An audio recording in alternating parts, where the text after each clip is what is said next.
नमस्कार मित्रों। हम देख रहे थे तीसरे भाव के कॉम्बिनेशंस, तीसरे भाव से रिलेटेड कॉम्बिनेशंस। तीसरा भाव होता है कोबॉन्स, सिबलिंग्स का। तो सिबलिंग्स से रिलेटेड क्या क्या कॉम्बिनेशंस हैं, क्या सूत्र हैं, इसके बारे में हम पिछले वीडियो में हमने बात की। अभी वही हम कंटिन्यू कर रहे हैं। तो आगे और कॉम्बिनेशंस हम देखेंगे जो सिबलिंग से रिलेटेड है या तीसरे भाव से रिलेटेड है। हर एक सूत्र तीसरे भाव से रिलेटेड नहीं है, लेकिन सिबलिंग से रिलेटेड भी होता है। तो अगर 11वें भाव का स्वामी उच्च का है और उस पर बृहस्पति की दृष्टि पड़ रही है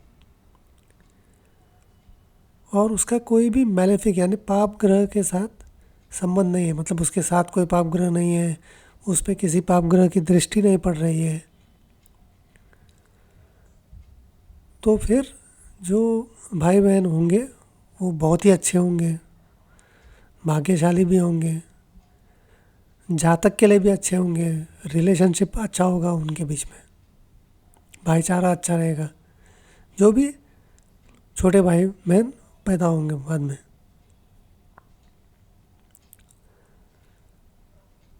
अच्छा, जातक के या तो कोई भाई बहन नहीं होंगे, छोटे भाई बहन, या होंगे तो कम होंगे, क्योंकि मतलब कोई बच जाएंगे, कोई मर जाएंगे, ऐसा होगा। अगर मंगल 9वें भाव में है, मंगल 9वें भाव में है तो छोटे भाई बहन की डेथ हो जाती है। और मंगल के साथ 11वें भाव का स्वामी भी बैठा है और उस पर बृहस्पति की दृष्टि है। अगर बृहस्पति की दृष्टि है ही नहीं तो फिर शायद एक भी छोटा भाई बहन नहीं होगा। ठीक है, अगर बृहस्पति की दृष्टि है तो एक आधा भाई या बहन हो सकती है, ज़्यादा नहीं होंगे, कोई पैदा होते ही मर जाएंगे, एक हाथा बच जाएगा। लेकिन क्योंकि बृहस्पति की दृष्टि शुभ दृष्टि है तो बचा लेगा किसी को। लेकिन अगर वो भी नहीं है तो फिर तो कोई एक भी भाई बहन नहीं होगा।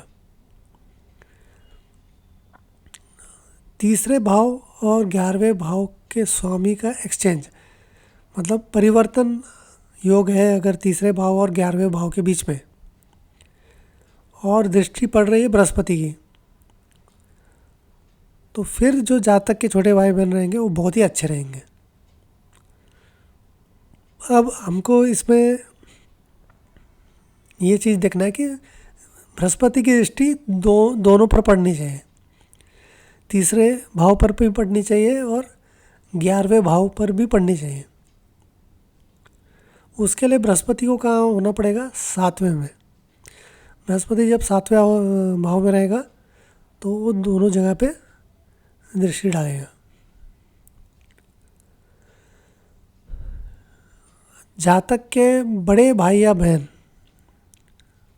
जातक के बड़े भाई या बहन उल्टे सुल्टे काम करते रहेंगे, खराब आदतें रहेंगी उनकी, चाल चलन अच्छा नहीं होगा। अगर 12वें भाव और 10वें भाव के बीच में परिवर्तन योग है, यानी 10वें भाव का स्वामी 12वें में है, 12वें भाव का स्वामी 10वें में है, परिवर्तन है, तो इसके साथ साथ 11वें भाव का स्वामी जो है वो 4थे भाव में रहना चाहिए, क्योंकि चौथा भाव जो है वो 11वें से छठा है। ठीक है, तो जब ये दोनों कॉम्बिनेशन रहेगा एक साथ तो आप देखोगे कि जो बड़े भाई बहन है वो उनकी परिस्थिति ऐसी रहेगी। अगर 11वें और दूसरे भाव के स्वामी उच्च के हैं, 11वें और दूसरे भाव के स्वामी उच्च के हैं, तो ऐसे केस में क्या होता है कि जातक जो है वो उसको बहुत नॉलेज मिलेगा, बहुत फ़ायदा होगा, बहुत मदद मिलेगी। किससे? बड़े भाई बहन से, क्योंकि 11वां भाव बड़े भाई बहन का है।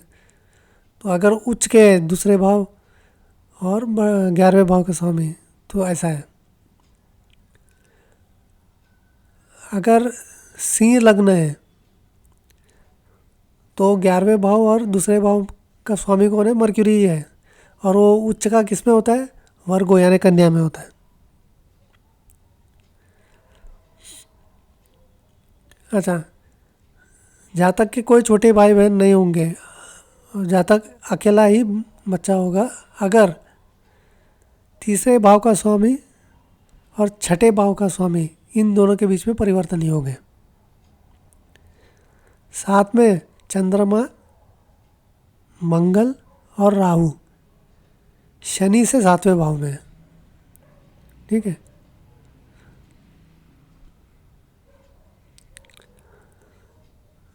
जहाँ तक के कोई भाई बहन नहीं होंगे, अगर मंगल और शनि एक साथ तीसरे भाव में है और जो लग्न का स्वामी है यानी लग्नेश, वो सूर्य के साथ है बैठा है, इसमें भी जहाँ तक के कोई भाई बहन नहीं होते हैं। जहाँ तक के बाद कोई पैदा नहीं होगा अगर शनि की दृष्टि पड़ रही है तीसरे भाव पे।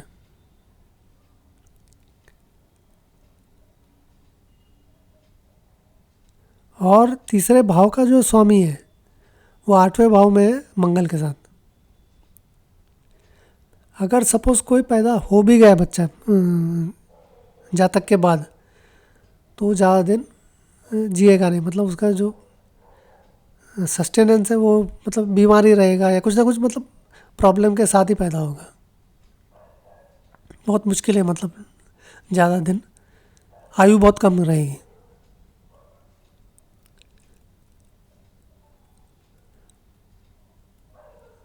अगर मंगल चौथे भाव में है, मंगल चौथे भाव में है, कहाँ से? शनि से।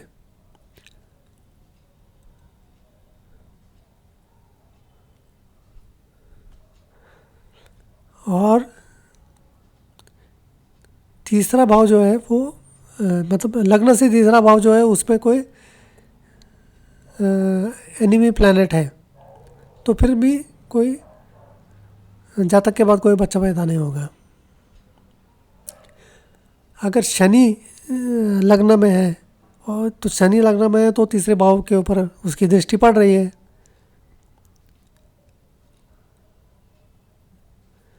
और मंगल और राहु 5वें भाव में है, तो इसमें भी क्या होगा कि कोई जातक के बाद कोई बच्चा पैदा नहीं होगा।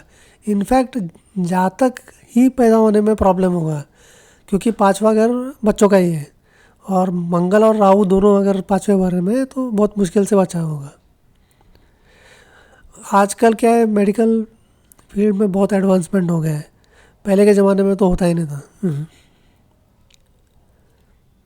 अगर बच्चा हो भी गया तो लॉन्जिविटी, फिर आयु में फिर प्रॉब्लम रहेगा। अगर मंगल 8वें भाव में है बृहस्पति के साथ और शुक्र के साथ, और 8वें भाव का स्वामी तीसरे भाव में है, मतलब 6ठे भाव में किसके साथ? तीसरे भाव के स्वामी के साथ, तो पहले तो होगा नहीं जातक के बाद कोई भाई बहन, अगर हो भी गया तो आयु ज़्यादा नहीं रहेगी। तो ये कुछ कॉम्बिनेशन थे, आगे हम और भी देखेंगे।